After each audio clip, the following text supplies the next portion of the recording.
हर पल आपके साथ। 5 राज्यों में चुनाव को लेकर मुख्य चुनाव आयोग ने प्रेस कॉन्फ्रेंस की है। मुख्य चुनाव आयुक्त सुशील चंद्रा ने पीसी करते हुए 5 राज्यों में होने वाले चुनावों की तारीखों का ऐलान किया है। साथ ही 15 तक किसी भी तरह की चुनावी रैली करने पर रोक लगा दी है।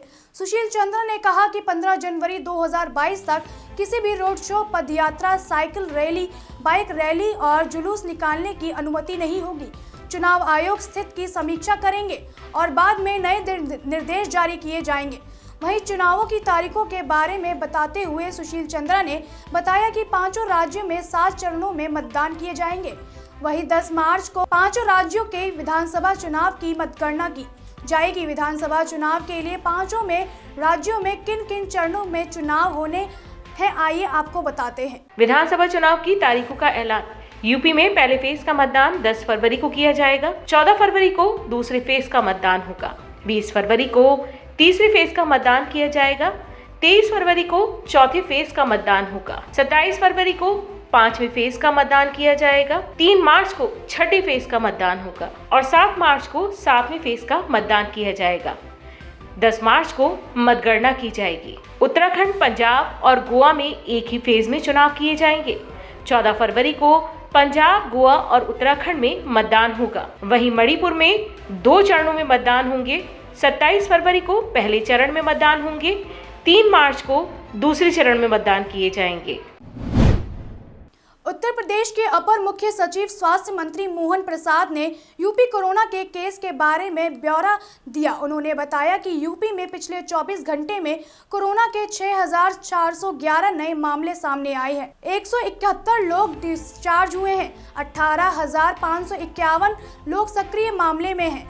कल कोविड के 6 लोगों की मृत्यु दर्ज की गई है। पॉजिटिविटी दर 2.91% तक हो गई है। कल प्रदेश में 2,20,996 सैंपल की जांच की गई।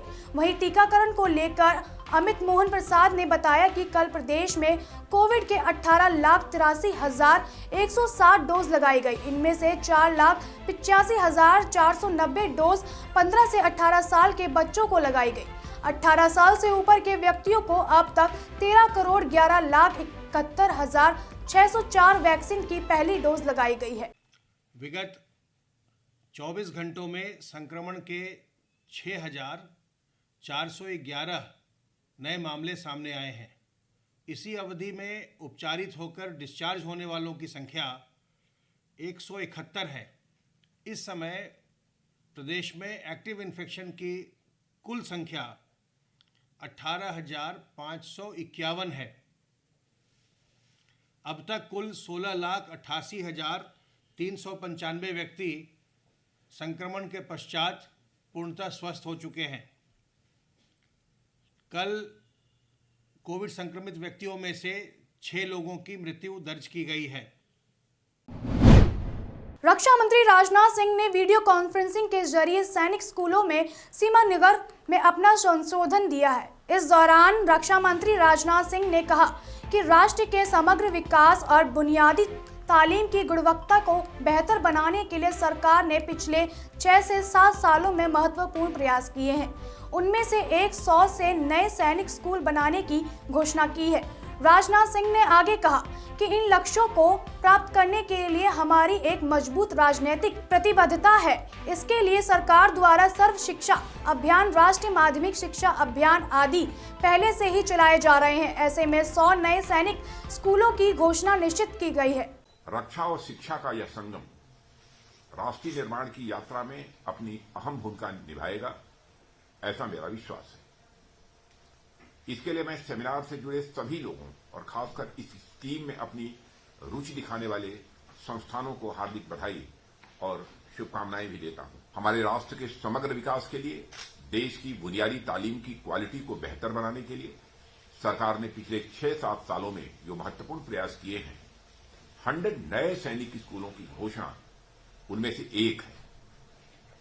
लगभग 60 साल पहले अस्तित्व में आए सैनिक स्कूलों की भूमिका बच्चों की शिक्षा समेत उनकी ओवरऑल डेवलपमेंट में अत्यंत महत्वपूर्ण रही है।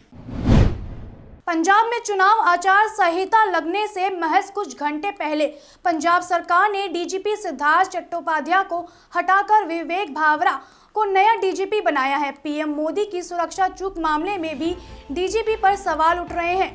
पंजाब में चुनाव आचार संहिता लगने से पहले ही पंजाब सरकार ने यूपीएससी पैनल को आईपीएस अफसरों के नाम भेजे थे। इनमें से विवेक भावरा को नया डीजीपी नियुक्त किया गया है। वीके भावरा 1987 बैच के आईपीएस अधिकारी हैं। वे विजिलेंस चीफ्स के तौर पर भी काम कर चुके हैं।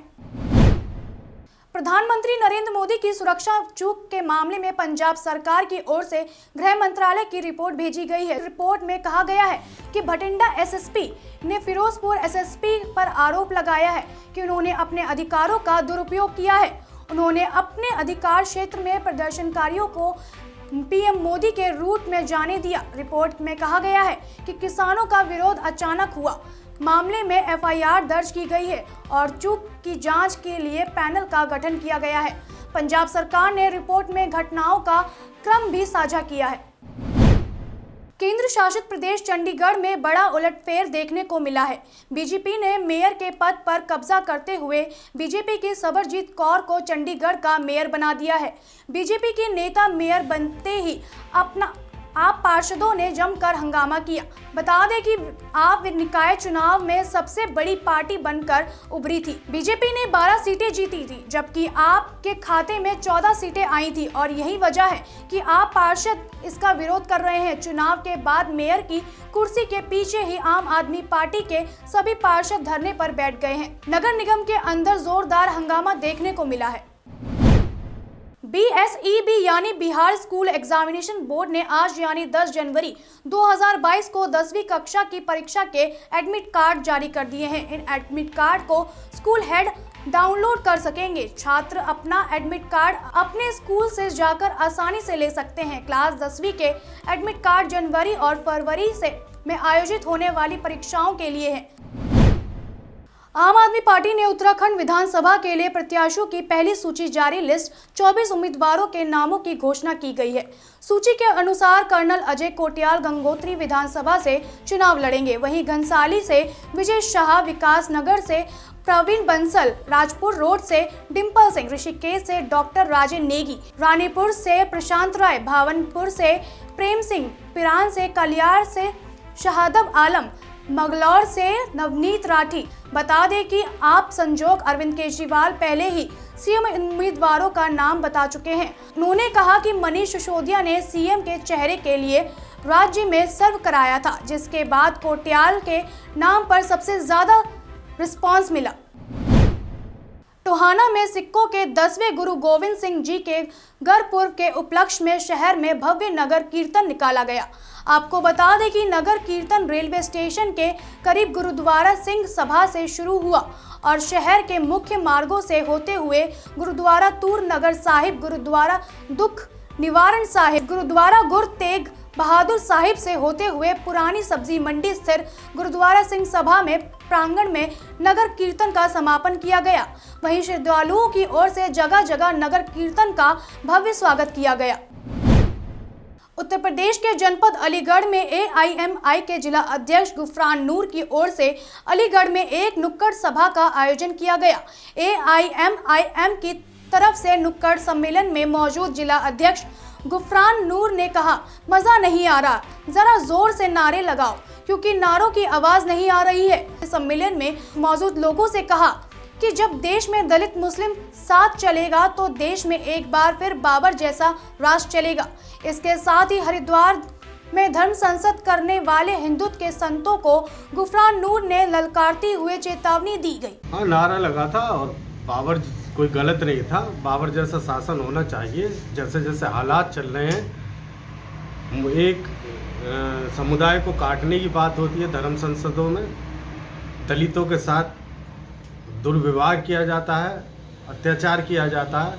उसी को लेकर हम लोग एक नुक्कड़ सभा थी जो हम बोल रहे थे कि भाई अगर दलित और मुस्लिम मिल जाए तो हिंदुस्तान में प्रधानमंत्री अपना बन जाए तो फिर ये दबे कुचले जो लोग हैं इन पर अत्याचार नहीं होगा।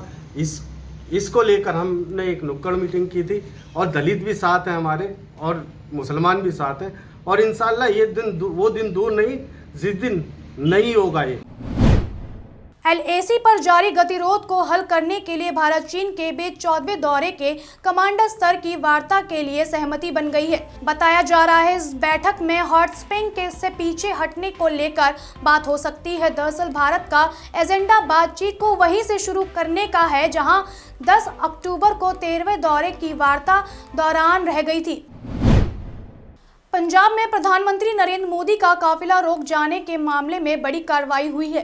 इस मामले में पुलिस ने 150 अज्ञात लोगों के खिलाफ FIR दर्ज की है। ये FIR पंजाब के फिरोजपुर जिले के कुलगारी पुलिस थाने में दर्ज की गई। जानकारी के मुताबिक पुलिस ने 6 जनवरी को 150 अज्ञात लोगों के खिलाफ FIR की धारा 243 के तहत FIR दर्ज की थी। दरअसल बुधवार को फिरोजपुर में 30 किलोमीटर दूर PM मोदी का काफिला एक फ्लाईओवर पर कुछ प्रदर्शनकारियों के विरोध के चलते फंस गया था। 15 से 20 मिनट तक इंतजार करने के बाद भी जब काफिला आगे नहीं बढ़ पाया तो वापस U-टर्न लिया गया। इस पूरी घटना को PM मोदी की सुरक्षा में बड़ी चूक बताया जा रहा है। देश भर में गणतंत्र दिवस मनाने की तैयारियां जारी हैं, तो वहीं 5 राज्यों में फरवरी मार्च में विधानसभा चुनाव की भी तैयारियां चल रही हैं, जिसके तहत पंजाब, उत्तराखंड, उत्तर प्रदेश, मणिपुर और गोवा में विधानसभा चुनाव होने हैं। 5 राज्य के विधानसभा चुनाव पर आतंकवादियों की नजर है। सुरक्षा एजेंसियों को मिले इनपुट के मुताबिक गणतंत्र दिवस और विधानसभा चुनाव के दौरान आतंकी हमले कर सकते हैं, जिससे देखते हुए सुरक्षा एजेंसियों ने अलर्ट जारी किया है। सुरक्षा एजेंसियों को मिले इनपुट के तहत गणतंत्र दिवस के समय और विधानसभा चुनाव के दौरान आतंकवादी भीड़-भाड़ वाली जगहों के साथ ही बाजारों के अलावा हाई प्रोफाइल नेताओं और सुरक्षा बलों के परिसरों को निशाना बनाने के लिए हमले या विस्फोट की योजना बना सकते हैं। बम्बई हाई कोर्ट ने एक याचिका सुनवाई करते हुए कहा कि देश में बहुत अधिक सार्वजनिक अवकाश है और उन्हें बढ़ाने के बजाय कम करने का समय आ गया है। बम्बई हाई कोर्ट ने दादरा और नगर हवेली पर 2 अगस्त को सार्वजनिक छुट्टी में शामिल नहीं किए जाने वाली याचिका को खारिज कर दिया था। बता दें कि दादर नगर हवेली पर एक निवासी के सार्वजनिक छुट्टी न दिए जाने को लेकर हाई कोर्ट में याचिका डाली। देश के पहले CDS विपिन रावत को जो हेलीकॉप्टर क्रैश हुआ उसे मास्टर ग्रीन कैटेगरी का क्रू उड़ा रहा था।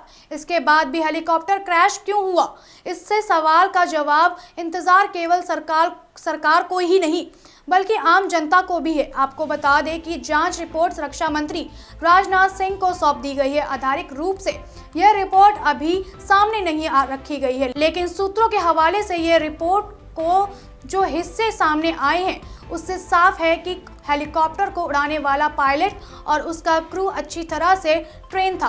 वो मास्टर्स ग्रीन कैटेगरी का था, तो फिर ये हादसा क्यों हुआ? रिपोर्ट्स में कहा गया है कि पायलट और उसका क्रू मास्टर ग्रीन कैटेगरी का था। उन्हें भरोसा था कि वह हेलीकॉप्टर को खराब मौसम के बावजूद भी बादलों के बीच से निकाल ले जाएंगे। अमूमन ऐसा होता भी है, लेकिन तकनीकी ये कहीं मानवीय भूल के चलते पायलट का अंदाजा गलत साबित हुआ। वहीं आगे ऐसी घटना ना हो, इसके लिए रिपोर्ट में कुछ सुझाव दिए गए हैं। पश्चिम विभोक्स यानी वेस्टर्न डिस्टर्बेंस के प्रभाव से राष्ट्रीय राजधानी दिल्ली और NCR का मौसम बदल गया है। राजधानी के अधिकतर इलाकों में आधी रात से बारिश का सिलसिला जारी है। ठंडी हवाओं और साथ में बारिश होने से न्यूनतम तापमान में गिरावट आई है। इस बीच मौसम विभाग ने राजधानी और आसपास के इलाकों में रुक रुक कर बारिश होते रहने का अनुमान जताया है। देश में कड़ाके की ठंड बढ़ती जा रही है। बरसात, बर्फबारी और शीतलहर से तापमान में गिरावट देखी जा रही है। मौसम विभाग ने पश्चिमी हिमालय क्षेत्र में बारिश के साथ बर्फबारी हो रही है। जम्मू में लगातार बर्फबारी के चलते कई फ्लाइट्स को कैंसिल कर दिया गया है। श्रीनगर एयरपोर्ट के ओर से दी गई जानकारी के मुताबिक लगातार हो रही बर्फबारी से विजिबिलिटी काफ़ी कम है, जिसकी वजह से उड़ानों पर असर पड़ा है। 9 जनवरी तक उत्तर पश्चिमी भारत के मैदानी इलाकों में मध्यम से बारिश का अलर्ट जारी कर दिया गया। अगले 4 से 5 दिन उत्तर भारत में शीतलहर की स्थिति नहीं रहेगी। जाखल नगर पालिका में कोरोना संक्रमित एक व्यक्ति की मौत हो गई। खांसी, जुकाम और बुखार होने पर व्यक्ति को जाखल के नागरिक अस्पताल में भर्ती कराया गया।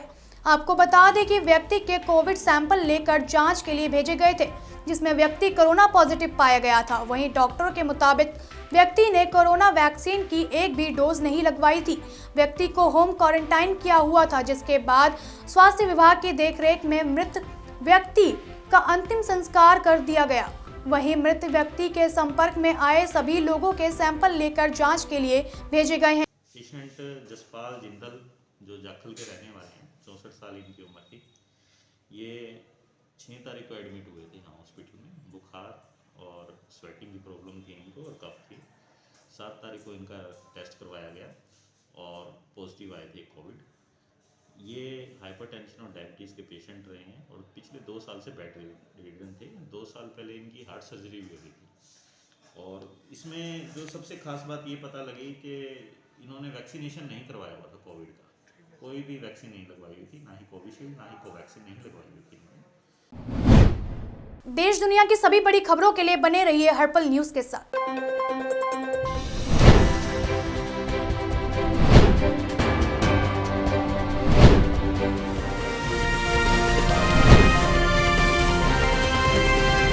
हर पल आपके साथ।